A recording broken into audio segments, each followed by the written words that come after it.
Добро утро! И започваме седмицата слънчева, приказна, щастлива и усмихнати всички. И отново с божествения архангелски оракул.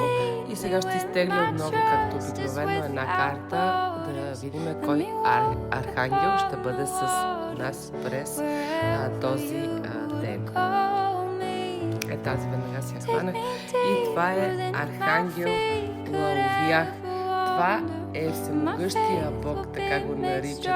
Очаква на всички интелектуален подем. Също така това е ангела на радостта. Той свидетелства, че всички са почти достигнали целта си и са близко до победата за това, което са желали. Но той съветва всеки да бъде в център, да умисляте хубаво нещата и преди да